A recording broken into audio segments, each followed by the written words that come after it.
तो hello guys, welcome to next edu classes. तो आज हम लोग लेके आए आपका unit number 2, that is theory of demand and supply. इसमें हम लोग अभी पार्ट ए करने वाले हैं। पार्ट ए में कौन कौन सा करेंगे हम लोग? पार्ट ए में हम लोग करेंगे डिमांड के बारे में, सप्लाई के बारे में एंड इक्विलिब्रियम के बारे में। एंड पार्ट बी में हम लोग करेंगे इलास्टिसिटीज के ऊपर। ठीक है, तो सबसे पहले तो समझ लेते हैं ये डिमांड एंड सप्लाई और ये इक्विलिब्रियम वाला चीज असल में है क्या।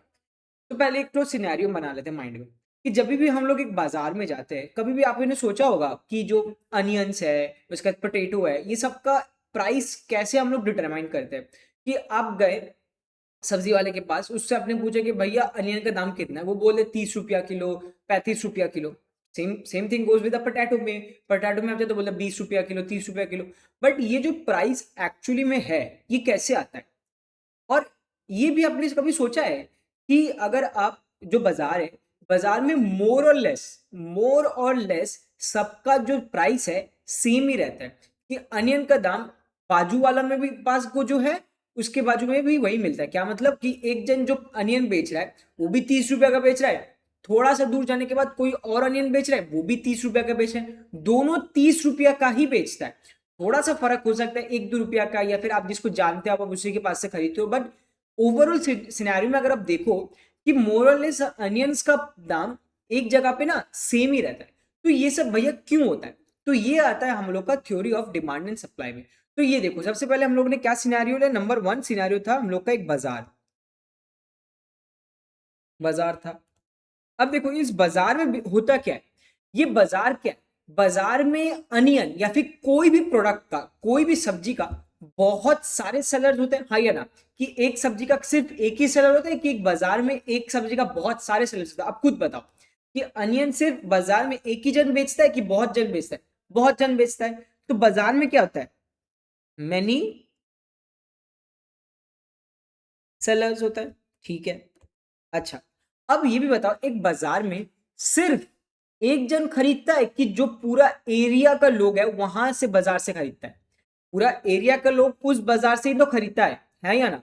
कि जो बाजार बैठता है, लेट्स सपोज ये बाजार बैठा है इधर, और ये यहाँ पे एक एरिया है, यहाँ पे है, यहाँ पे बिल्डिंग्स है, ये सारे मेरे बिल्डिंग्स है। ठीक है, अब देखो इन बिल्डिंग्स में जितने भी लोग हैं वो सब लोग इस बाजार से ना अपना सब्जी खरीदेगा, है ना? तो सब लोग अपने बाजार से सब्जी खरीदेगा। तो क्या दिख रहा है? कितने सारे बायर्स है? बहुत सारे बायर्स है। कितने सारे बायर्स हैं भैया? बहुत सारे बायर्स है। तो बाजार में कितने बायर्स हैं? Many buyers. ठीक है, तो जहां पे जहां पे मैनी सेलर्स है और मैनी बायर्स है, कहा? जहां पे मेरा मैनी सेलर्स है और मैनी बायर्स है, इन टाइप ऑफ मार्केट को हम लोग क्या बोलते हैं? इसको बोलते हैं हम लोग परफेक्ट कंपटीशन। क्या बोलते हैं इसको? Perfect competition. इस टाइप ऑफ मार्केट स्ट्रक्चर को क्या बोलते हैं हम लोग? Perfect competition. किसको बोलते हैं? जहां पे बहुत सारे सेलर्स है, बहुत सारे लोग सब्जी बेचे और बहुत सारे बायर्स है, बहुत सारे लोग सब्जी खरीद रहे। जहां पे ये सब बहुत लोग होता है, बहुत सारे होता है, इसको लोग बोलते हैं परफेक्ट कंपटीशन। क्या बोलते हैं इसको? Perfect competition. ठीक है, तो ये तो एक मोरलेस हम लोग एक ओवरव्यू बताए। अच्छा, इसमें भैया डिमांड एंड सप्लाई कहां से आते? ठीक है, समझा देते हैं डिमांड एंड सप्लाई क्या है। देखो ये जो सब्जी है, ठीक है, ठीक, अच्छा, ये जो सब्जी आ गया मेरा, ये सब्जी बेसिकली क्या है? लेट्स से मेरा सब्जी का एक वेजिटेबल के एग्जांपल ले लेते हैं। कौन सा वेजिटेबल ले ले बता दो? पोटैटो। पोटैटो का ले लें एग्जांपल। ठीक है, अब देखो, अच्छा नहीं, बहुत वियर्ड एग्जांपल हो जाएगा, पोटैटो हटा देते हैं। पहले बात करते हैं डिमांड के बारे में। भैया ये डिमांड असल में है क्या? अच्छा, अगर मैं आपको सिंपल भाषा में, मतलब सॉरी सिंपल नहीं, इकोनॉमिक्स का भाषा में अगर मैं आपको समझाऊं, डिमांड का मतलब the willingness to pay and the ability to pay for a quantity demanded is known a demand. या फिर a consumer that who has the ability to pay and the willingness to pay for a commodity is known as demand. कुछ समझ में आया आपको? नहीं आया? मैं तो बहुत फटाफट बता दिया, वो भी इकोनॉमिक्स के टर्म्स बताया। हो सकता है कि नहीं भी समझ में आए, तो उसको चलिए सिंपल भाषा में समझते हैं। डिमांड का असल में मतलब क्या? एक सिनेरियो लेते हैं, वही सेम सिनेरियो। अब देखो, सोचो आपको खरीदना है अभी एक बाइक। मैं टर्म्स याद रखना, मैं जो वर्ड्स बोल रहा हूँ वर्ड्स को पकड़ना अच्छे से। मेरे को भी खरीदना है क्या? एक बाइक अभी, टाइम के लिए अभी मुझे एक क्या चाहिए? बाइक चाहिए। ठीक है, अब सोचो अगर मेरे पास पैसा नहीं है, ठीक है, मेरे पास क्या पैसा नहीं है, तो क्या मैं बाइक खरीद पाऊंगा? आपको क्या लगता है? मेरे पास पैसा ही नहीं तो मैं बाइक खरीद पाऊंगा? नहीं भैया, पैसा नहीं है तो बाइक नहीं खरीद पाओगे। पैसा नहीं है तो नो बाइक। ठीक है चलो। अच्छा, अब सोचो मेरे पास पैसा है, मेरे पास पैसा है, बट मुझे बाइक खरीदने का इच्छा नहीं, मुझे कुछ और खरीदना, मुझे बाइक खरीदने का इच्छा नहीं है। क्या? पैसा है बट इच्छा नहीं है। तो क्या अगर मेरे पास पैसा है बट मेरे को बाइक खरीदने का इच्छा नहीं, क्या मैं बाइक खरीदूंगा? आप खुद बताओ। नहीं भैया, आप नहीं खरीदोगे। No bike. तो देखो, मेरे पास पैसा है, मेरे पास पैसा है बट मुझे इच्छा नहीं है बाइक खरीदने का, तो मैं क्या करूंगा? मैं बाइक नहीं खरीदूंगा। सेम थिंग, अगर मेरे पास पैसा ही नहीं है, क्या मैं बाइक खरीद पा रहा हूं? नहीं भैया, आप नहीं बाइक खरीद पाओगे। तो कोई भी चीज, कोई भी चीज जिसको मैं खरीद नहीं पा रहा, कोई भी चीज जिसको मैं खरीद नहीं पा रहा है बेस्ड ऑन मेरे पास फर्स्ट पैसा नहीं है, और नंबर टू पैसा है बट इच्छा नहीं है, इन दोनों के चलते मैं डिमांड नहीं कर सकता। मैं डिमांड नहीं कर सकता। कब? अभी, अभी टाइम पीरियड। ठीक है, फिर से बता देते हैं कि डिमांड का बेसिकली मतलब क्या है। अगर मेरे पास पैसा नहीं है, अच्छा, अब सोचते हैं इसको उल्टा करते हैं। मेरे पास पैसा है, मेरे पास पैसा है, ठीक है, तो क्या मैं बाइक खरीद पाऊंगा? हाँ भैया, आप खरीद पाओगे। ठीक है, और मेरे में इच्छा भी है, मुझे पास पैसा भी है एज वेल एज इच्छा भी है, तो क्या मैं बाइक खरीदूंगा? हाँ भैया, आप बाइक खरीदोगे। तो अगर मैं कोई भी चीज खरीदा, मैं कोई भी चीज खरीदा बेस्ड कि मुझे पैसा देना भी है, मुझे पैसा देने का इच्छा भी है, प्लस मुझे पैसा भी है मेरे पास, तो इसको हम लोग क्या बोलेंगे? इसको हम लोग बोलेंगे डिमांड। क्या बोलेंगे इसको? डिमांड। कोई भी चीज, कोई भी चीज जिसके लिए मेरे पास पैसा है एज वेल एज मुझे वो देने की भी इच्छा है, इसको हम लोग क्या बोलेंगे? इसको हम लोग बोलेंगे डिमांड। उस कमोडिटी का क्या? उस कमोडिटी का डिमांड। तो डिमांड का जो basic and the most important two keywords are ये, विलिंगनेस टू पे, मतलब आपको पैसा देने का इच्छा है,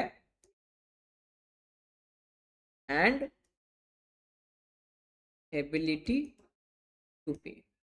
तो अगर ये दो चीज, अगर ये दो चीज मेरे पास है, then I would constitute demand, I would constitute demand for a commodity, for a commodity.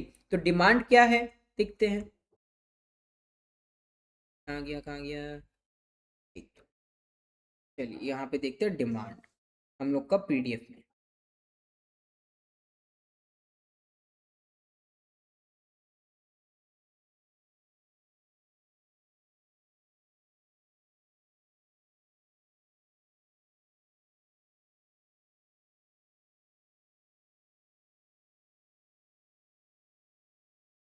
What is demand? Demand for a commodity refers to the quantities of a commodity. Quantity, कितना quantity of the commodity the consumer is willing and able, मतलब आपको इच्छा है plus आपके पास पैसा है, at various possible prices during a particular period of time। ये भी याद रखिए, मुझे कब बाइक खरीदना है? अभी। अगर मैं एक साल बाद जाके बाइक खरीदता हूँ, एक साल बाद जाके मैं बाइक खरीदता हूँ, बट मेरे पे अभी पैसा है और मुझे अभी इच्छा है, तो क्या मैं एक साल बाद वो डिमांड करूंगा? आपको क्या लगता है? अभी है, एक साल बाद, तो अभी वो डिमांड नहीं पकड़ा जाएगा कि अभी राइट नाउ मैं डिमांड नहीं करूंगा। क्यों नहीं करूंगा? क्योंकि मुझे अभी नहीं खरीदना है, मुझे एक साल बाद जाके खरीदना है, मतलब टाइम पीरियड भी इंपॉर्टेंट है। तो डिमांड क्या है आपका? The demand for a commodity refers to the quantities demanded, quantities of a commodity या फिर quantities demanded where consumers are willing and able to purchase. Purchase करने के लिए विलिंग भी है, मुझे इच्छा भी है, and I am able to purchase at various possible prices during a particular period of time, during a particular period of time. ये क्या है? इसको हम लोग क्या बोलते हैं? इसको हम लोग बोलते हैं डिमांड। क्या बोलते हैं इसको? डिमांड। ठीक है।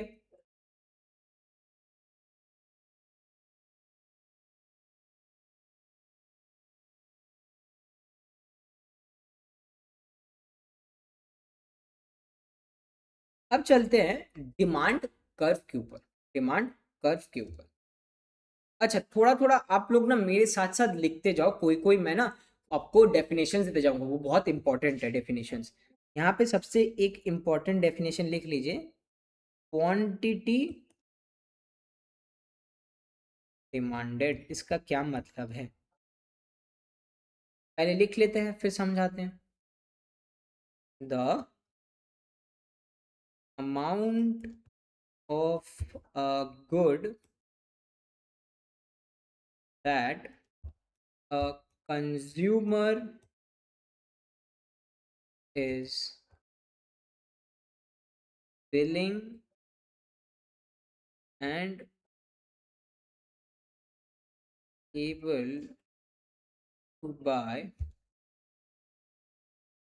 at a given price over a given period of time. तो आप सोचो तो भैया ये तो डिमांड वाला ही है, ये तो डिमांड वाला ही कॉन्सेप्ट, जो डिमांड का आपने डेफिनेशन पढ़ा है वही है। हाँ ये वही है। हम लोग क्या करते हैं, हम लोग क्वांटिटीज डिमांड करते हैं। क्या है क्वांटिटीज में demanded? The amount of good, the amount of good the consumer is willing to purchase and able to purchase at a given price, at a given price. इस प्राइस पे सोचो, आपको अभी बाइक खरीदना है 1 लाख रुपया पे, तो 1 लाख रुपया पे आपके पास विलिंगनेस टू, मतलब इच्छा भी है, एज वेल एज आपके जेब में 1 लाख रुपया भी है। तभी आप क्या करोगे, अभी आप अभी अभी इस टाइम पीरियड पे आप क्या करोगे, आप जाके वो बाइक को डिमांड करोगे, आप बाइक को डिमांड करोगे। तो ये मैं क्वांटिटी डिमांडेड या फिर सिर्फ डिमांड का डेफिनेशन। ठीक है, चलिए अब दूसरा करते हैं। दूसरा डेफिनेशन इज डिमांड शेड्यूल।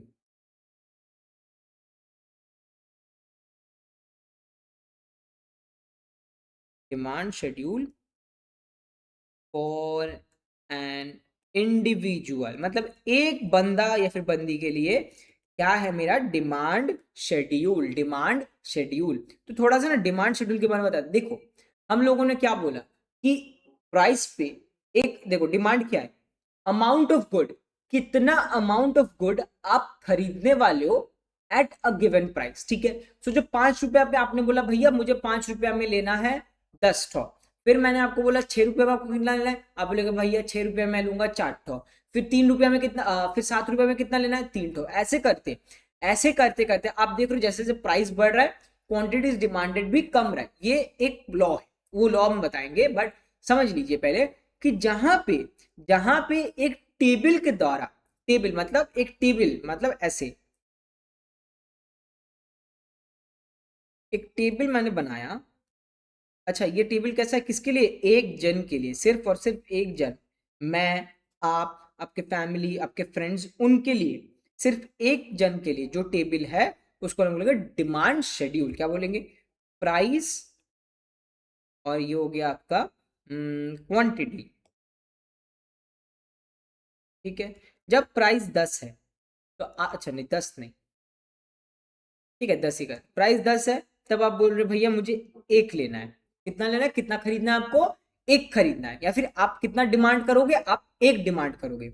जब प्राइस 9 हो जा रहा है आप बोल रहे हो भैया मुझे दो डिमांड करना है। जब प्राइस 8 हो जा रहा है तब आप कितना डिमांड करोगे, तीन डिमांड करोगे। जब 7 हो रहा है तब आप कितना डिमांड करो, 4। तो ये जहां पे ये टेबल जहां पे बनेगा, ऐसा एक टेबल जहां पे बनेगा जहां पे प्राइस के साथ आप कितना क्वांटिटी डिमांड करो, प्राइस के साथ आप कितना क्वांटिटी डिमांड करें, उसको क्या बोलते हैं, उसको बोलते हैं डिमांड शेड्यूल। किसके लिए, एक इंडिविजुअल के लिए, मेरे लिए, आपके लिए, आपके दोस्त के लिए, इसको हम लोग क्या बोलेंगे, डिमांड शेड्यूल बोलेंगे। क्या बोलेंगे, डिमांड शेड्यूल। ठीक है, इसका भी डेफिनेशन फटाफट लिख लेते एक बार, आप लोग मेरे साथ लिखते जाओ। अ table showing the different quantities of a good that a person is willing and able to buy at various prices over a given period of time. ये क्या है? ये मेरा डिमांड शेड्यूल फॉर इन्वेस्ट। क्या बोला मैंने कि देखो, एक टेबल है जो दिखाता है एक बंदा है, ठीक है, कितना डिफरेंट क्वांटिटी। सोचो, ये एक क्वांटिटी है, ये एक क्वांटिटी है, ये एक क्वांटिटी है, ये चारों क्या है? मेरे डिफरेंट क्वांटिटीज है जो एक पर्सन विलिंगली एंड एबल, उसके पास इच्छा भी है और उसके पास पैसा भी है, दोनों के साथ वेरियस डिफरेंट प्राइसेस, सब अलग अलग प्राइस पे, वो कितना, सब अलग अलग प्राइस पे एक बंदा कितना क्वांटिटी डिमांड करेगा, उसको जब हम लोग एक टेबल में लिखते हैं, ऐसा एक टेबल में लिखते हैं, उसको क्या बोलते हैं हम लोग? उसको बोलते हैं डिमांड शेड्यूल। क्या बोलते हैं? Demand schedule. ठीक है, नेक्स्ट चलते हैं। नेक्स्ट है आपका मार्केट डिमांड शेड्यूल।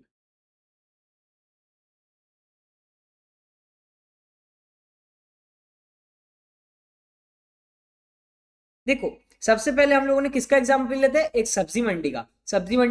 उस सब्जी मंडी में कितने लोग थे? अब बोलते भैया बहुत सारे लोग थे, बहुत सारे।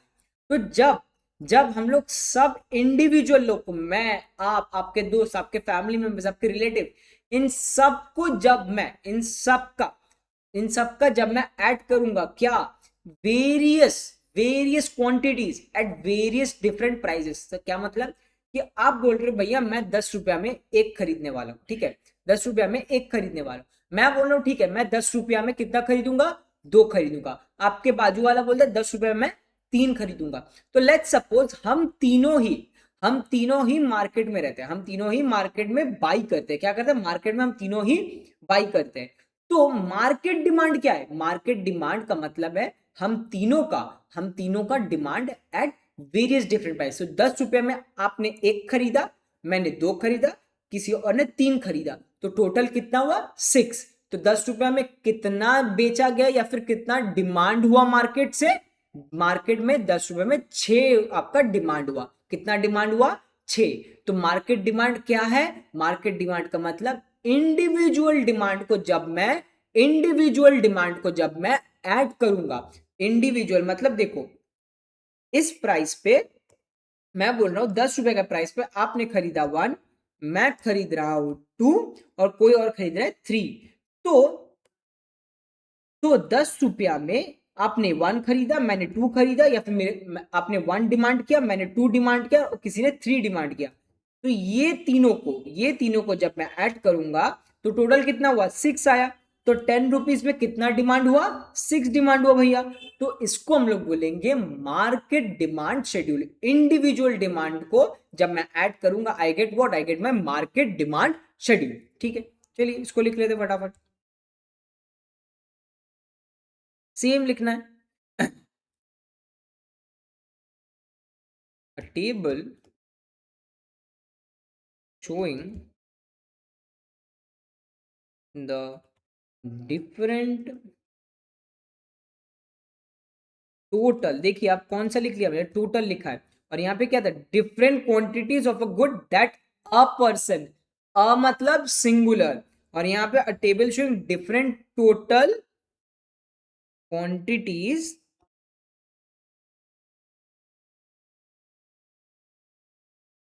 Of a good that consumers. क्या लिख रहा हूं मैं? कंज्यूमर्स मतलब प्लूरल फॉर्म, मतलब सब लोग, जितने लोग खाते हैं वो सब लोग, या फिर जितने लोग उसको यूज करें वो सब लोग। Total good the consumers are willing and क्या? And able to buy at various prices over a given क्या, गिवन पीरियड ऑफ टाइम। ठीक है, तो मार्केट डिमांड शेड्यूल कैसा दिखेगा वो भी बना देते हैं भैया फटाफट। देखो सेम चीज बनेगा।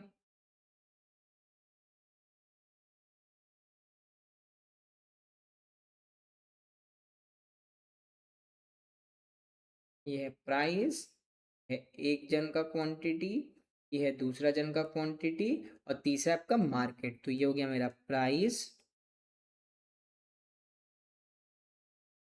क्वांटिटी वन मतलब पर्सन वन कितना क्वांटिटी डिमांड करेगा, पर्सन टू कितना क्वांटिटी डिमांड करेगा, और ये है मार्केट, एम के टी को हम लोग डिनोट करते हैं मार्केट।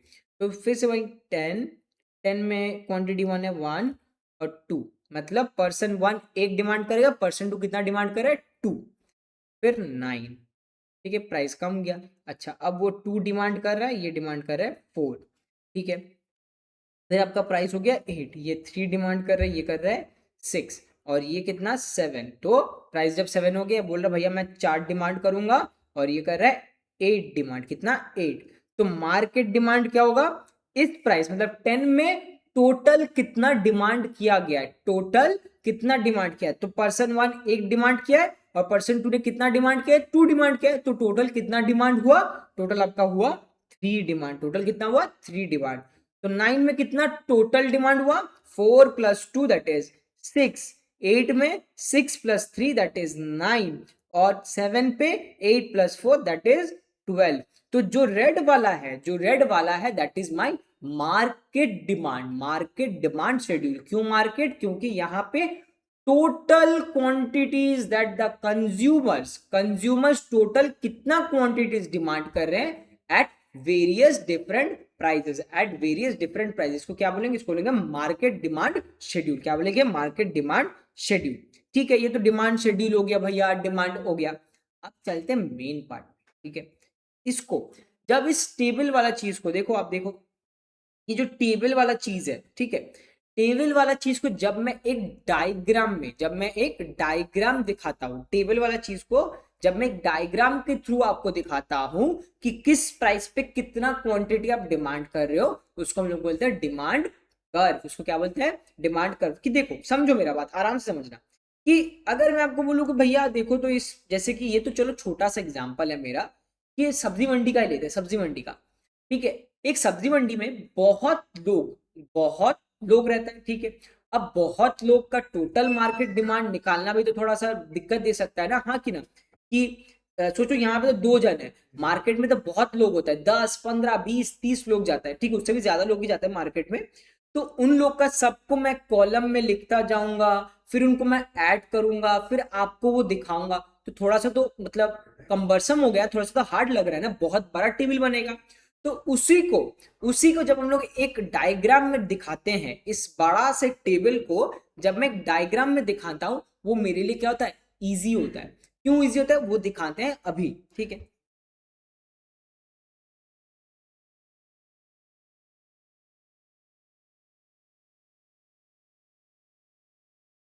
डिमांड कर, तो पहले इसका एक बार डेफिनेशन लिख लेते हैं।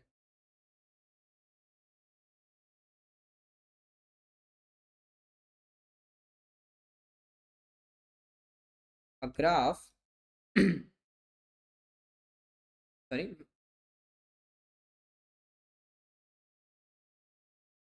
A graph showing the relationship मतलब नॉट गर्लफ्रेंड बॉयफ्रेंड वाला रिलेशनशिप, रिलेशनशिप मतलब एक के चलते दूसरा कैसा काम करता है, एक के चलते दूसरा कैसा बिहेव करता है, इसको हम लोग बोलते हैं relationship in terms of economics, कि एक कैसा है उसके चलते दूसरा कैसा बिहेव कर रहा है। ठीक है, रिलेशनशिप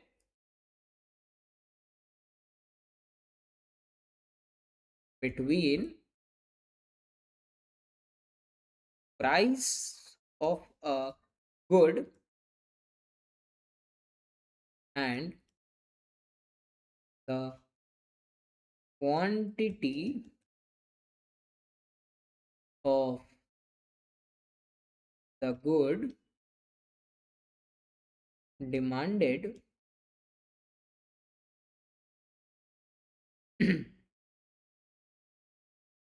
ओवर गिवन क्या, गिवन पीरियड ऑफ टाइम।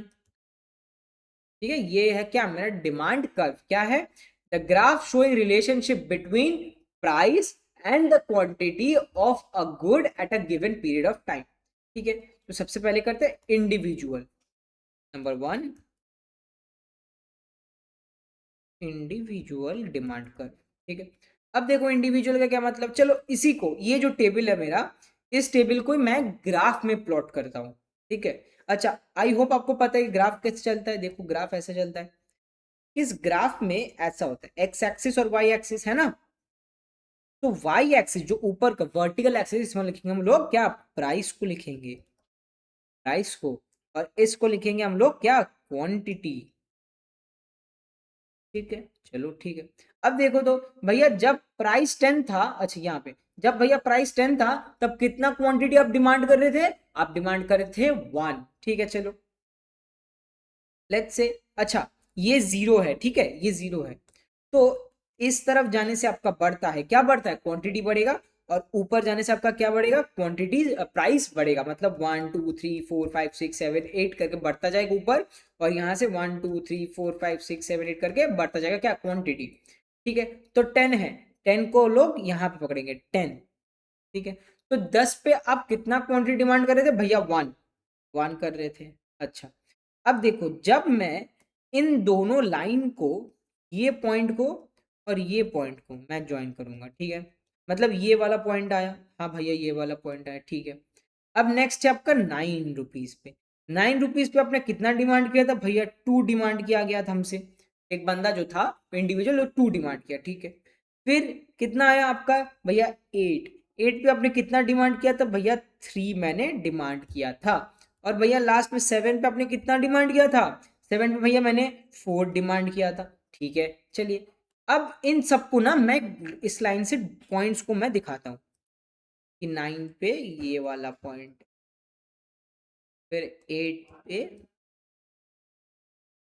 ये वाला पॉइंट है, और 7 पे ये वाला पॉइंट है, मतलब this point and this point.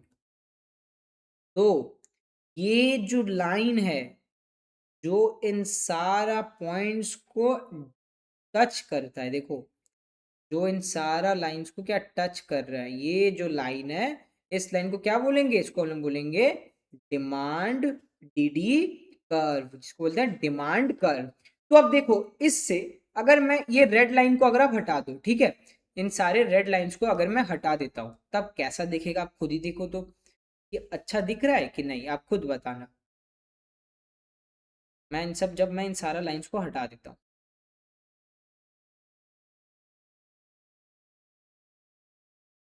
कुछ ऐसा दिख रहा है कर्व, है ना।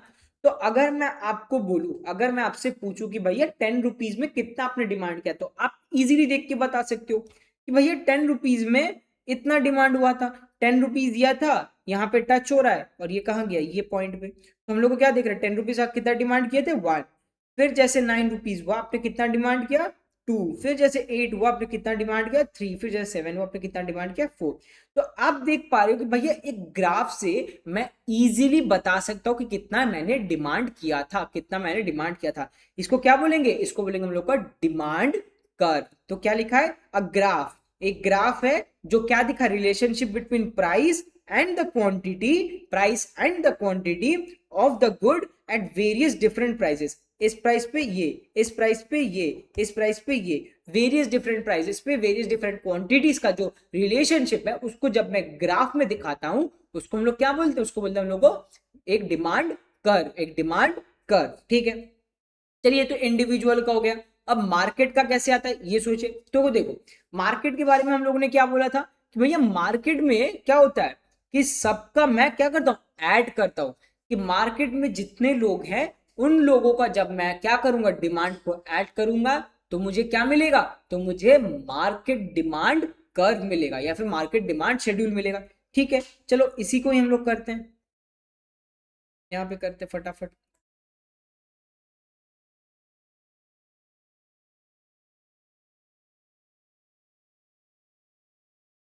Market demand schedule. ठीक है, तो ये है पहला बंदा का। ये वाला थोड़ा छोटा ड्रॉ करते हैं, ठीक है, इंट डायग्राम बनेगा इसका।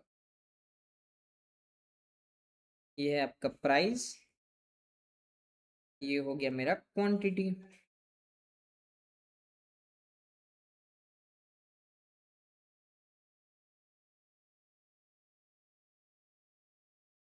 ठीक है, 0 1 2 3 4 7 8 सॉरी 10, यहाँ पे आपका 9। ठीक है, तो आपका डिमांड कर्व कुछ ऐसा बना था। ठीक है, ये डिमांड कर्व था पहला बंदा का, लिख देते हैं 1। ठीक है, अब दूसरा के लिए बना लेते हैं।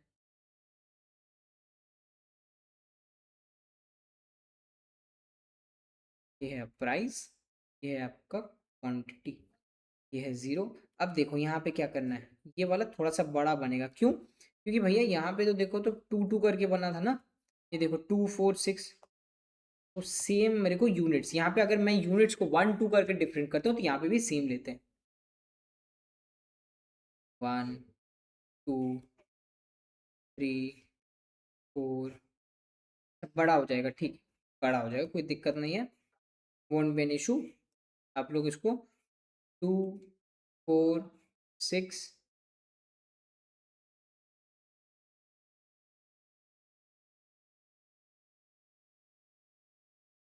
कुछ ऐसे लिख, 2 4 6 और ये 8। अब देखो प्राइस तो सेम ही है भैया, 7 8 9 10। इसमें भी डिमांड कर्व कैसा होगा भैया, कुछ ऐसा होगा। ठीक है, अच्छा, अगर आपको थोड़ा बहुत दिख रहा है ये स्टीप है, दिस इज स्टीप, मतलब ज्यादा ऐसे है, स्टीप है, और ये थोड़ा क्या है, फ्लैट है, मतलब कुछ ऐसे है फ्लैट। एक स्टीप होता है, एक फ्लैट। अब देखो क्या करना है, मेरा मार्केट को मैं कैसे लाऊंगा।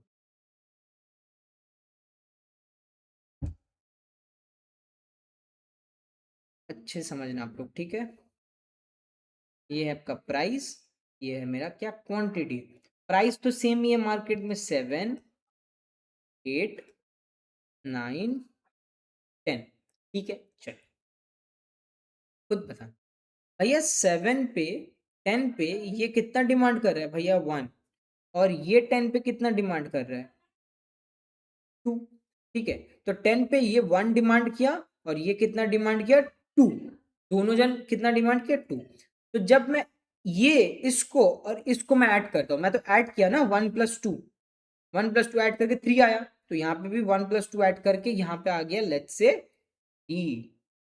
तो 10 पे कितना आएगा आपका, 3 आएगा, 3 ये 0। ठीक है, फिर आता था कितना, 3 6 9 12,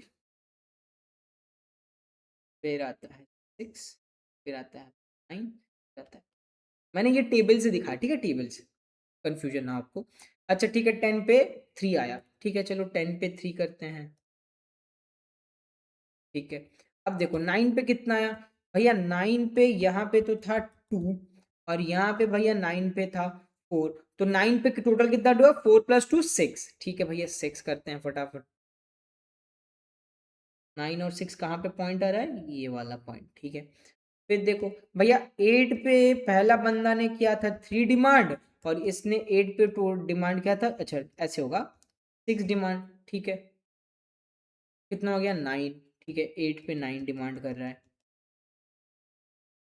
अच्छा लास्ट 7 पे भैया पहला बंदा ने डिमांड किया था 4, अब 7 पे पहला बंदा डिमांड कर रहा है 8। ठीक है, थोड़ा सा ग्राफ आप देख लेना, ये हो गया कितना, 12। तो अब देखो जब मैं इन सबका ग्राफ्स को ऐड किया तो मुझे क्या मिला, तो मुझे मार्केट डिमांड कर्व मिल गया, market demand curve, this is my M K T DD मतलब मार्केट डिमांड कर्व।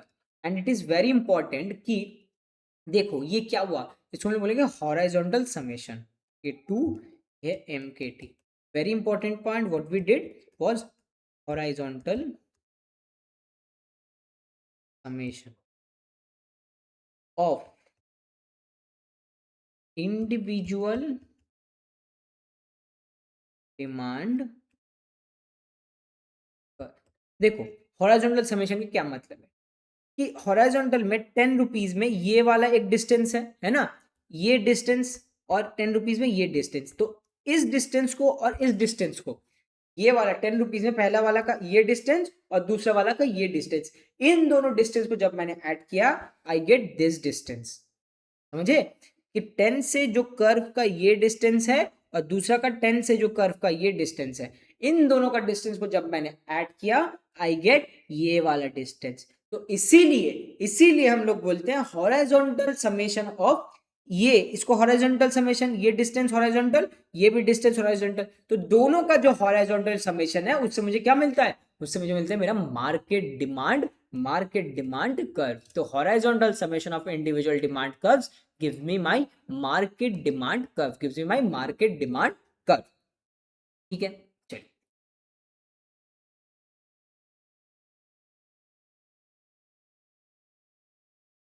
अब आते हैं लॉ ऑफ डिमांड पे। मेन चीज है ये लॉ ऑफ डिमांड। लिख लेते हैं पहले, अच्छा नहीं लिखते नहीं, पहले समझते हैं। आप लोग कुछ पहले समझाओ कि भैया देखो लॉ ऑफ डिमांड असल में है क्या है। ठीक है, तो अगर आप लोग खुद ही सोचो कि जब कोई भी चीज का दाम गिरता है, जब कोई भी चीज का दाम गिरता है, आप लोग क्या समझते हो, उसको खरीदना ज्यादा चाहिए कि कम चाहिए? आप लोग खुद बताओ तो क्या करना चाहिए हम लोग को एज अ ह्यूमन बींग्स? जब भी कोई भी चीज का दाम गिरता है तो हम लोग क्या करते हैं, उसको खरीदते हैं कि उसको नहीं खरीदते? मतलब ज्यादा क्वांटिटी हम लोग डिमांड करेंगे कि नहीं? कि लेट्स से चिप्स, ठीक है, अभी अगर चिप्स का दाम 5 रुपया है, ठीक, तो मैं 5 रुपया में चिप्स खरीदता हूँ, लेट्स से कितना, 15 पैकेट, मैं 15 पैकेट चिप्स खाता 5 रुपये में। बट जैसे ही चिप्स का दाम 5 से 2 रुपया हो गया, 5 से 2 रुपया होगा, प्राइस क्या हुआ, डिक्रीज, क्या 5 रुपीज से 2 रुपीज पे मेरा चिप्स का दाम कम हो गया। तो क्या मैं ज्यादा चिप्स लूंगा? आपको क्या लगता है? हाँ भैया आप लोगे, पहले 15 लेता था, अब मैं 20 ठो चिप्स खाऊंगा। ठीक है, एक और एग्जाम्पल है सब्जी मंडी का, कि देखो जैसे ही अनियन या फिर पोटैटो का दाम गिरता है, हम लोग सब लोग चाहते हैं उसका डिमांड बढ़ जाता है, सब्जी मंडी में उसका डिमांड बढ़ जाता है। क्यों? क्योंकि भैया देखो प्राइस कम हो गया। हाँ भैया प्राइस कम हो गया।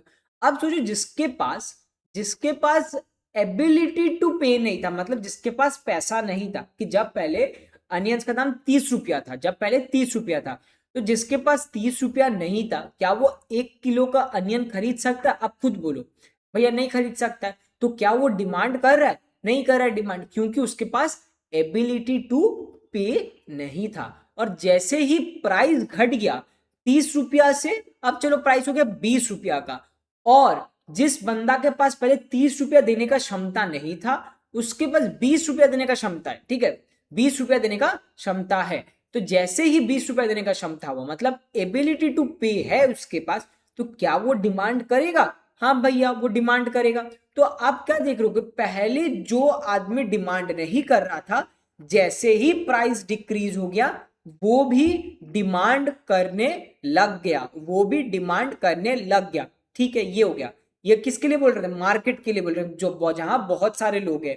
तो जैसे ही प्राइस डिक्रीज किया, एक और आदमी आया, क्या, अनियन या फिर पोटैटो को डिमांड करने। ठीक है, इंडिविजुअल का बात करते, मैं पहले 5 रुपया में 15 पैकेट चिप्स खाता था, बट जैसे ही 2 रुपया हो गया, जैसे ही 2 रुपया हो गया, मैं क्या कर रहा हूं, मैं ज्यादा चिप्स खरीद रहा हूं। मैं क्या कर रहा हूं? ज्यादा चिप्स खरीद रहा हूं। मतलब जैसे ही प्राइस डिक्रीज किया, मेरा क्वांटिटी डिमांडेड ऑफ चिप्स क्या हो गया, इंक्रीज किया। क्या हो गया? इंक्रीज किया।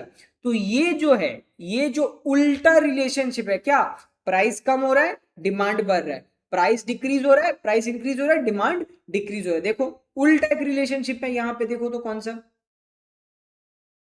ये देखो तो उल्टा रिलेशनशिप है ना, कि जैसे जैसे प्राइस कम हो रहा है वैसे वैसे क्वांटिटी मेरा क्या हो रहा है, इंक्रीज हो रही है। तो मार्केट के लिए है, और इंडिविजुअल के लिए देखो, जैसे जैसे प्राइस डिक्रीज हो रहा है इंडिविजुअल का डिमांड भी क्या हो रहा है, इंक्रीज हो रहा है। देखो तो, हाँ भैया इंक्रीज हो रहा है। तो इसको हम लोग क्या बोलते हैं, इसको बोलते हैं law of demand. Law of demand मतलब प्राइस और क्वांटिटी डिमांडेड में जो उल्टा, उल्टा मतलब नेगेटिव या फिर इनवर्स रिलेशनशिप है, इसको हम लोग बोलते हैं law of demand. Law of demand तो लिख लेते हैं फटाफट, लॉ ऑफ डिमांड क्या है मेरा।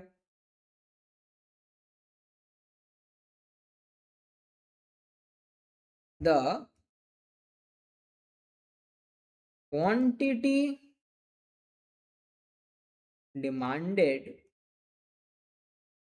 पर पीरियड, देखो टाइम पीरियड बहुत इंपॉर्टेंट है, किस टाइम कब आता है डिमांड। आप जाके 10 साल बात करोगे तो वो आज का डिमांड नहीं होगा, तो टाइम पीरियड बहुत इंपॉर्टेंट है। Quantity demanded per period of time will fall, मतलब कम होगा, एज प्राइस राइजेस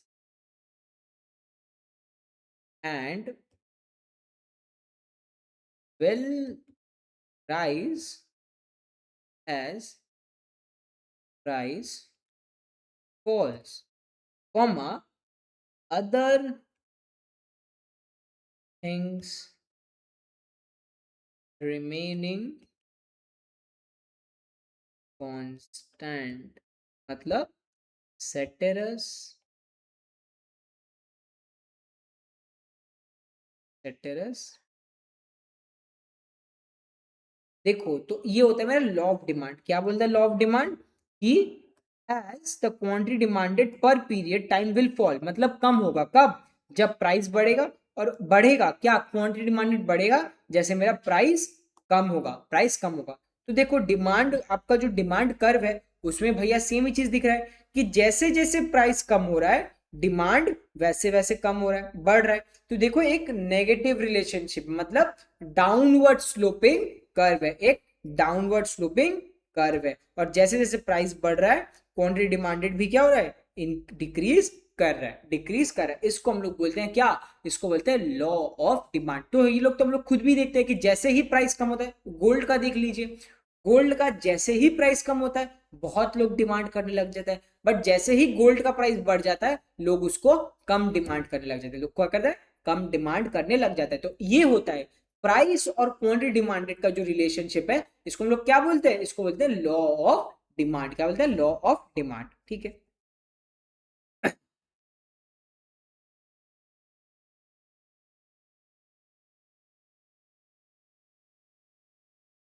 फिर आता है आपका डिराइव डिमांड।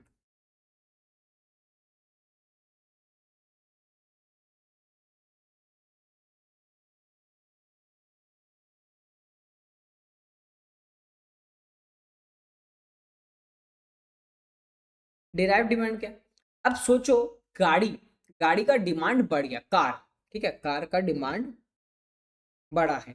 अच्छा कार किससे बनता है, कार तो बेसिकली स्टील एल्यूमिनियम वो सब मेटल से बनता है, लेट्स से स्टील, स्टील से बना है कार। अब आप खुद बताओ कि जैसे ही गाड़ी का डिमांड बढ़ा है, जैसे ही गाड़ी का डिमांड बढ़ा है, क्या लगता है आपको कि स्टील का डिमांड बढ़ेगा, आप क्या सोचते हो। हाँ भैया बढ़ेगा, क्यों बढ़ेगा, क्योंकि गाड़ी ज्यादा डिमांड के अंदर लोग ज्यादा गाड़ी खरीदने वाले हैं, ज्यादा लोग गाड़ी खरीदने वाले हैं। तो गाड़ी खरीदने के लिए गाड़ी बनना भी तो पड़ेगा, गाड़ी को बनना पड़ेगा, और गाड़ी बनने के लिए मुझे क्या चाहिए, स्टील चाहिए। तो गाड़ी का जो बनाएगा, सोचो टाटा, टाटा तब क्या किया, क्योंकि गाड़ी का डिमांड बढ़ा है, टाटा ज्यादा से ज्यादा स्टील भी डिमांड करेगा। क्यों डिमांड करेगा, कि उसको गाड़ी बनाना है, गाड़ी बनाना है, उसको बेचना है। तो आप देख रहे हो, क्योंकि मेरा गाड़ी का डिमांड बढ़ा है उसी के चलते स्टील का भी डिमांड बढ़ा है, मतलब किसी और की वजह से कोई और कमोडिटी का डिमांड बढ़ा है। इसको हम लोग क्या बोलते हैं, इसको बोलते हैं डिराइव डिमांड। डिराइव डिमांड, तो उसको क्या लिखेंगे, the demand for कमोडिटी, अच्छा नहीं डिमांड मत लिखिए, ये लिखिए, अच्छा नहीं, the demand for a commodity increases slash decreases due to increase or decrease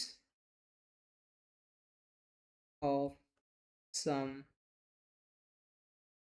other commodity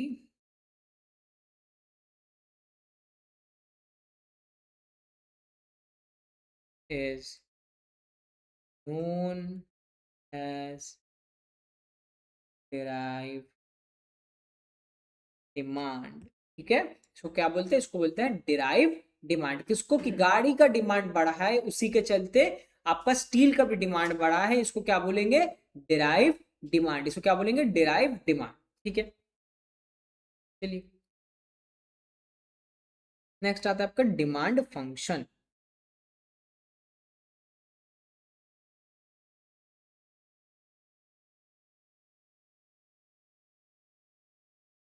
अब भाई ये डिमांड फंक्शन क्या है, ठीक है, इसको लिख लेते फिर समझते हैं।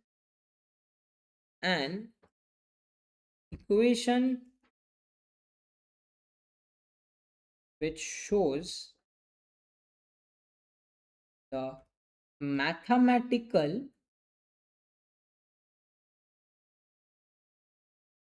relationship between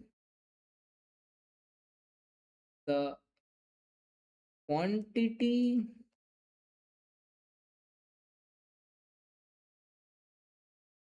demanded of a good and the values of the various determinants of demand. देखो ये पढ़ के तो थोड़ा बहुत कंफ्यूजन लग सकता है, भाई क्या लिखे हो भैया आपने, देखो क्या लिखा है, एन इक्वेशन, ठीक है, shows the mathematical relationship, maths, अरे बाप रे, डिमांडेड फॉर अ गुड, ठीक है, various values of determinants of demand, भैया कुछ समझ में नहीं आया, ठीक है, इसको समझाएंगे धीरे धीरे। उसके पहले चलिए एक चीज करते हैं, जो कि ये लिखा है डिटरमिनेंट्स ऑफ डिमांड, क्या लिखा है, डिटरमिनेंट्स ऑफ डिमांड, वो पहले करते हैं।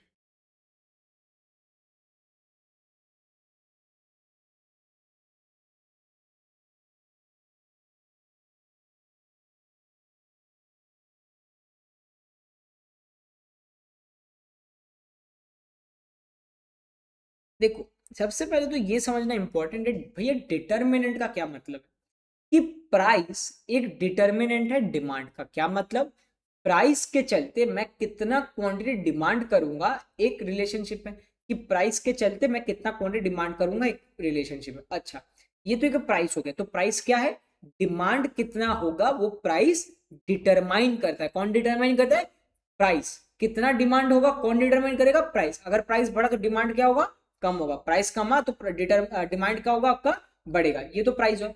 तो आप खुद ही सोचो और कौन कौन सा चीज होता है जिसके चलते मेरा डिमांड डिटरमाइन होता है, मतलब मैं किसके चलते मेरा डिमांड ऊपर या नीचे हो सकता है, आप खुद ही सोचो।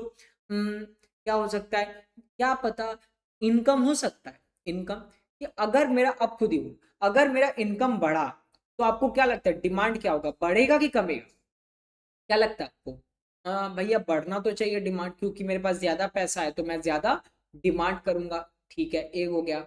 अच्छा फिर होता है आपका दूसरा चीज, क्या होता है, टेस्ट एंड प्रेफरेंसेस, कि अगर आपका टेस्ट चेंज हुआ, कि पहले आप कॉफी पीते थे, ठीक है, बट अभी आपका टेस्ट चेंज हो गया, आप कॉफी से आप टी पे शिफ्ट किए क्योंकि आपका टेस्ट चेंज हुआ है, तो क्या टी का डिमांड बढ़ेगा कि नहीं पड़ेगा, आप खुद ही बताओ, कि पहले था टी, पहले आप कॉफी पीते थे बट कॉफी से आपने शिफ्ट किया किस में, टी पे, क्योंकि आपका टेस्ट चेंज हो गया। हाँ भैया टेस्ट चेंज हुआ, तो क्या आपका टी टी का डिमांड बढ़ा? हाँ भैया टी का डिमांड बढ़ा। ठीक है, ये भी हो गया। अच्छा, इसके बाद आता है आपका मेन। ठीक है, अच्छा तो लिख लेते हैं पहले। फर्स्ट आ गया मेरा कौन? इनकम। नेक्स्ट हो गया आपका क्या? टेस्ट। बहुत सारे डिटर्मिनेंट्स है। Taste and preferences. And third let's say complementary, नहीं, अदर कुछ है क्रॉस प्रोडक्ट्स।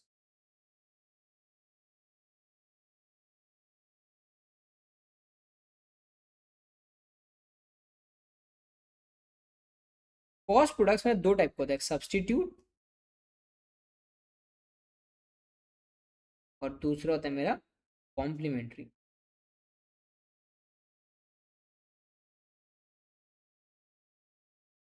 भाई ये सब्सटीट्यूट और कॉम्प्लीमेंट्री क्या?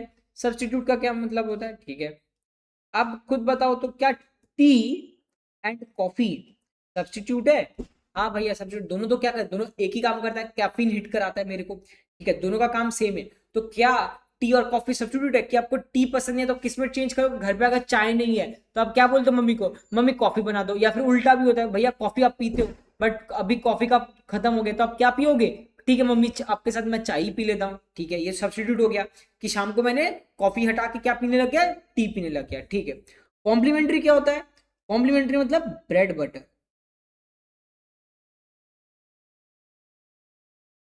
क्या आप ब्रेड और बटर को एक साथ खाते हो? हाँ भैया मैं ब्रेड और बटर को मैं एक साथ खाता हूँ। ठीक है, तो ये क्या होगा? मेरा कॉम्प्लीमेंट है।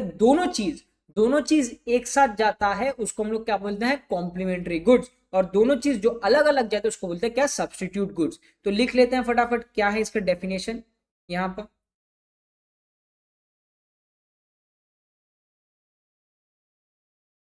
सब्सटीट्यूट्स क्या है? Pair of goods which are considered by consumers to be alternative to each other। Alternative मतलब एक के बदले और, एक के बदले और। ठीक है, ये सब्स्टिट्यूट हो गया। इसके नीचे एक और लाइन लिखेंगे, इंपॉर्टेंट लाइन है। और कॉम्प्लीमेंट्री क्या हो गया भैया?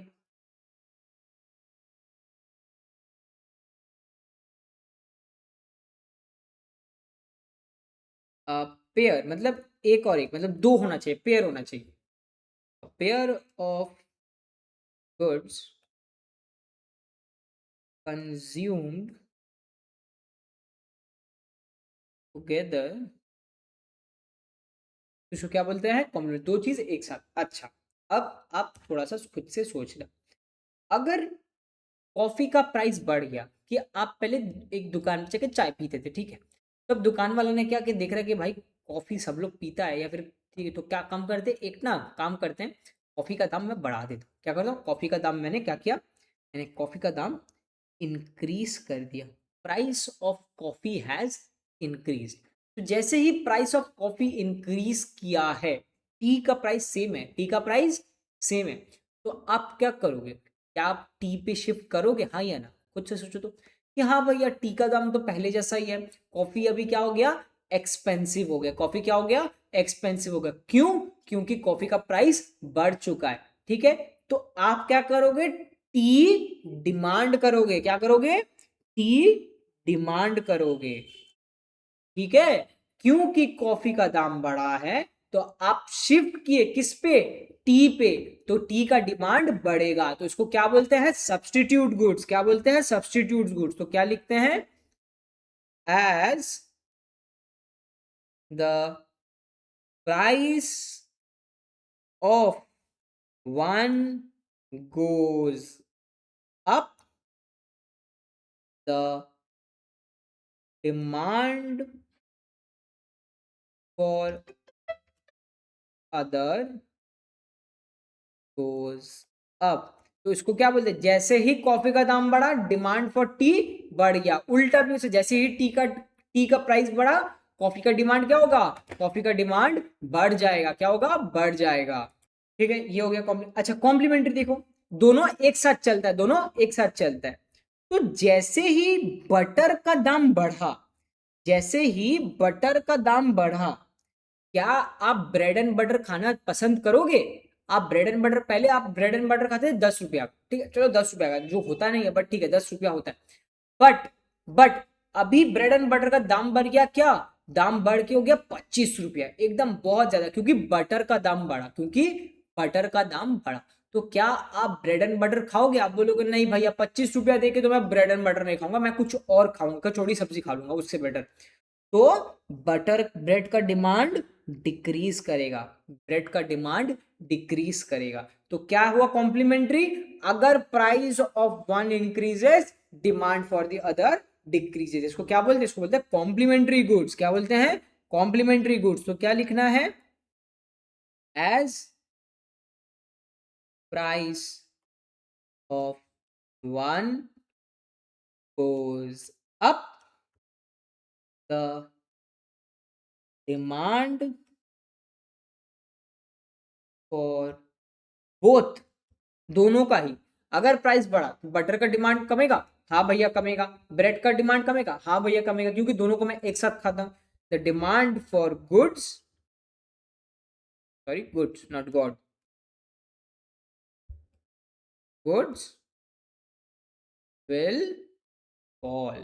तो इसको क्या बोलेंगे, इसको बोलेंगे है कॉम्प्लीमेंट्री गुड्स। तो भैया ये सब कॉम्प्लीमेंट्री, इनकम, टेस्ट डिफरेंसेस, ये सब क्या है, आप क्या बोल रहे हो, ये सब डिटर्मिनेंट्स ऑफ डिमांड है, ये सब क्या है, डिटर्मिनेंट्स ऑफ डिमांड। ठीक है, चलिए एक केस लेते हैं, आप एक अनियन का केस लेते हैं, किसका, अनियन का, अनियन का, हाँ नहीं नहीं अनियन का नहीं लेते, खराब एग्जांपल हो जाएगा, टी का लेते हैं, टी, टी। ठीक है, अगर मेरा इनकम बढ़ा, टी का डिमांड बढ़ेगा, हाँ भैया टी का डिमांड बढ़ेगा, इनकम बढ़ा, डिमांड क्या होगा, बढ़ेगा। ठीक है, मेरा टेस्ट एंड प्रेफरेंस चेंज हो गया। क्या मतलब, अभी मुझे चाय पीना पसंद नहीं है, अभी मुझे चाय पीना पसंद नहीं है, पहले बहुत पसंद था, अब मुझे चाय पीना पसंद नहीं है। टेस्ट एंड पी चेंज, ठीक है, चेंज लिख देता हूँ। क्या होगा, डिमांड, भैया डिमांड तो डिक्रीज करेगा क्योंकि मुझे चाय पीना पसंद नहीं है। ठीक है, कॉफी का दाम बढ़ गया, कॉफी का प्राइस बढ़ गया, डिमांड फॉर टी क्या होगा भैया, बढ़ेगा, क्योंकि वो सब्स्टिट्यूट है, कि अब मैं कॉफी हटा के टी पे चला जाऊंगा, कि टी कम दाम लग रहा है तो मुझे ज्यादा क्वांटिटी डिमांड करना है। ठीक है, चीनी मतलब शुगर, शुगर का दाम क्या हो गया, बढ़ गया, शुगर का दाम बढ़ गया। तो क्या आप चाय पीने वाले हो, क्या आप चाय पियोगे पहले जितना, कि आप ये मत सोचो कि भैया मैं बिना चीनी के चाय पीऊंगा, ऐसा मत सोचना, आपको उतना ही चीनी पसंद है। ठीक है, तो क्या आप फिर से, पहले आप जितना दिन में, चलो 3 कप चाय पीते थे, पहले आप दिन में 3 कप चाय पीते थे, अब आप कितना कप चाय पियोगे, क्योंकि चीनी का दाम बढ़ गया, अब लोग भैया ठीक है चलो अब 2 ही कप से ही मन बना लेते हैं। ठीक है, क्योंकि चीनी का दाम बढ़ गया तो चाय का दाम भी बढ़ गया, तो डिमांड क्या हो गया, डिमांड आपका डिक्रीज करेगा। तो आप क्या देख रहे हो, प्राइस को छोड़ के, टी का प्राइस को हटा के भी इन सब चीजों की वजह से मेरा डिमांड क्या इंक्रीज या डिक्रीज हो रहा है, इन सब के चलते मेरा डिमांड इंक्रीज या डिक्रीज होता है। इनको भी हम लोग क्या बोलते हैं, डिटर्मिनेंट्स ऑफ डिमांड। क्या बोलते हैं, डिटर्मिनेंट्स ऑफ डिमांड। तो जब मैं इसको कुछ ऐसे लिखो, क्वांटिटी डिमांडेड, क्यूडी मतलब quantity demanded is equal to a function of क्या, प्राइस, ठीक है, इनकम, ठीक है, क्रॉस प्रोडक्ट्स, ठीक है, taste and preferences and etcetera, और बहुत कुछ। जब मैं इन सब डिटर्मिनेंट्स की, ब्रैकेट के अंदर कौन है, ये सब मेरा डिटर्मिनेंट्स है, ब्रैकेट के अंदर कौन है, determinants, determinants of demand. Bracket के अंदर जो मेरा डिटर्मिनेंट्स ऑफ डिमांड है उनको जब मैं मैथमेटिकल फॉर्म में लिखता हूं, ये बनता है मेरा डिमांड फंक्शन। मतलब प्राइस के चलते क्वांटिटी डिमांडेड कैसे चलेगा, इनकम के चलते मेरा क्वांटिटी डिमांड कैसे चलेगा, इसको क्या बोलेंगे, इसको बोलेंगे डिटर्मिनेंट्स ऑफ डिमांड। तो इसका एक एग्जांपल है डिमांड फंक्शन का, ऐसे Q D is equals to 50 minus 10p, 50 minus 10p। तो अब देखो जैसे ही मैं p की जगह कोई भी प्राइस रखता हूं, let's say p is 1, price 1 है, तो कितना आप डिमांड करोगे, 10 into 1 that is 10, 50 minus 10 that is 40। ठीक है, जैसे ही प्राइस मैंने 2 रखा, फिर कितना होगा 10 इंटू 20, 50 माइनस 20 दैट इज 30।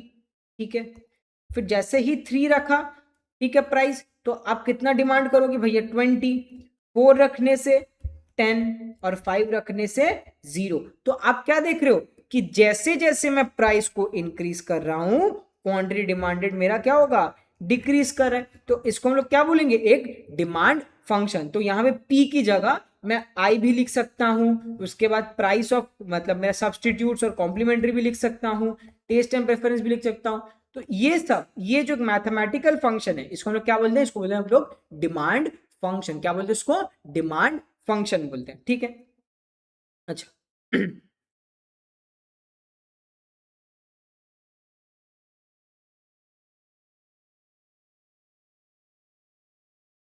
अब चलते हैं मूवमेंट अलोंग द कर्व। अब डायग्राम पे चलते, देखो number 1,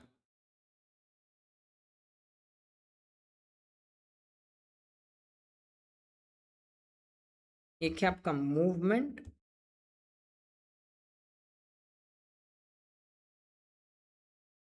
movement along the curve. भैया ये मूवमेंट अलोंग द कर्व का क्या मतलब है। अच्छा, एक एक चीज छोटा सा हम भूल गए थे, छोटा सा एक चीज भूल गए थे, एक ना आपका टाइप ऑफ गुड है, ठीक है। अच्छा वो बाद में दिखाते हैं, बाद में दिखाते हैं, ठीक। देखिए मूवमेंट अलोंग द कर्व का क्या मतलब है, मूवमेंट अलोंग द कर्व मतलब चेंज इन क्वांटिटी डिमांडेड, अंदर लिख लिए ब्रैकेट में, change in quantity demanded. Movement along the curve मतलब जब मैं कर्व के साथ साथ मूव करूंगा, मतलब कर्व के ऊपर ही मैं मूव करूंगा, ठीक है, कुछ ऐसे, कुछ ऐसे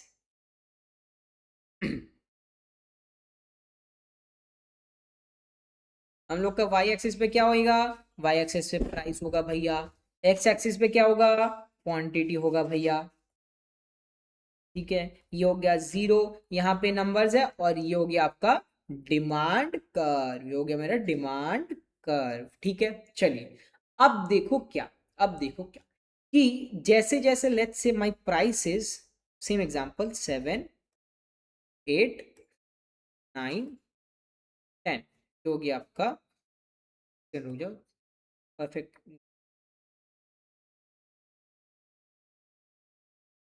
ताकि आप लोगों को दिक्कत ना हो गया मेरा 1, ये हो गया आपका 2, 3, 1,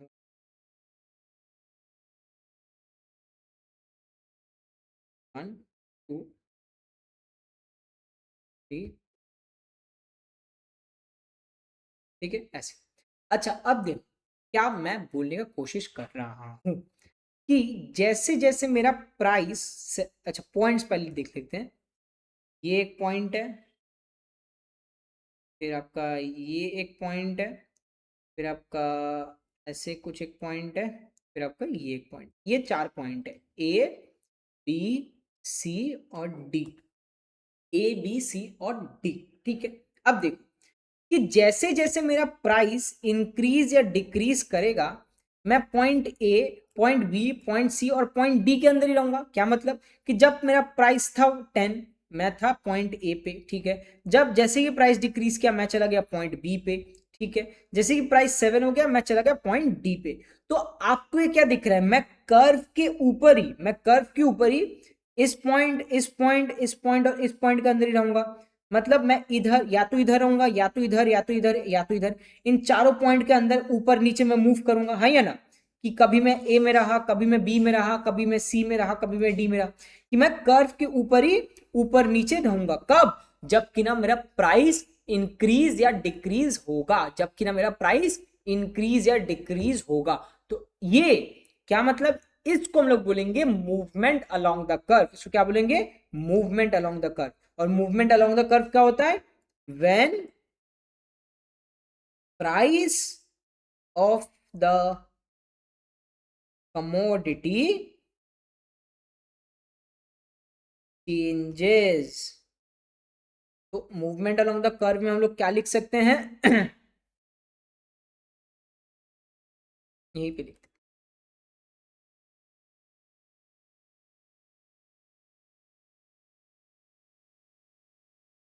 when the price of the commodity changes, the quantity demanded of the commodity changes. This situation in a, यहाँ पे लिख देते, सॉरी माय मिस्टेक, यहाँ पे लिख देते, in a graph is called movement along the curve, या फिर इसको क्या बोलते हैं? Change in quantity demanded. ठीक है, चलिए ये तो समझ में आ गया भैया। अब क्या भैया, एक और चीज है, बताते हैं क्या है? Shift of the curve. Shift of the curve, इसको एक और चीज से बोलते हैं चेंज इन डिमांड।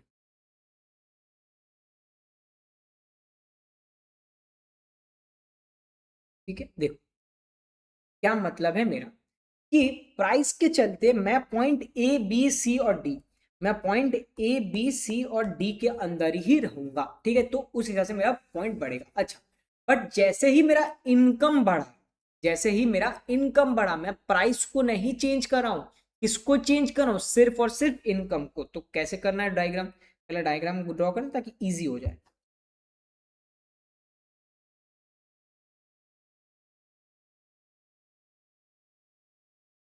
यहाँ पे क्या होगा भैया? प्राइस। यहाँ पे होगा भैया क्वांटिटी। ठीक है, ये हो गया आपका पहले वाला ग्राफ, ऐसे। ठीक है, वहीं आप लिख लो zero, zero, one, two, three, four, ये हो गया आपका सेवन, ये आपका एट, ये हो गया आपका नाइन, ये आपका टेन। ठीक है, अब देखो मैं क्या बोल रहा हूँ, मेरा इनकम बड़ा है, इनकम बड़ा है, इनकम बड़ा है। ठीक है, यहाँ पे लिख देते हैं, पहले चिप्स का दाम था 10 रुपया। 10 रुपया में मैं कितना खरीदता था भैया? आप 10 रुपये पे पहले आप 5 पैकेट चिप्स खरीदते थे। कितना पैकेट? 5 पैकेट। जब मेरे पास पॉकेट मनी था 100 रुपया का, 100 रुपये का जब मेरे पास पॉकेट मनी था, तब मैं कितना चिप्स खरीदता था? 5 पैक।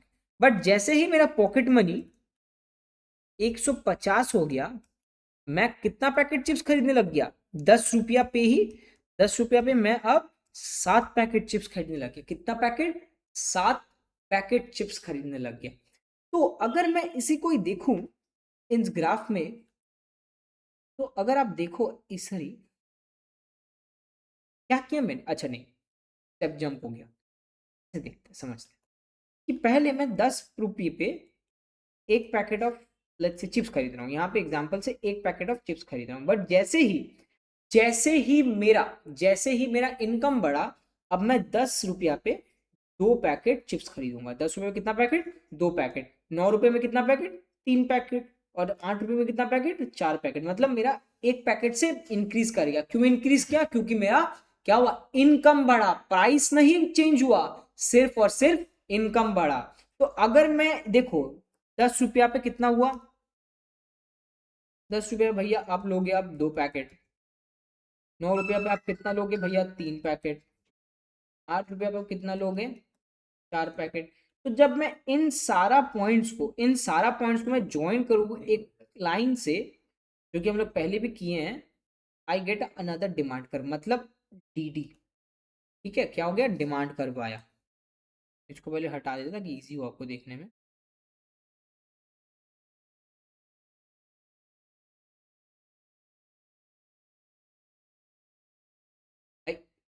सॉरी,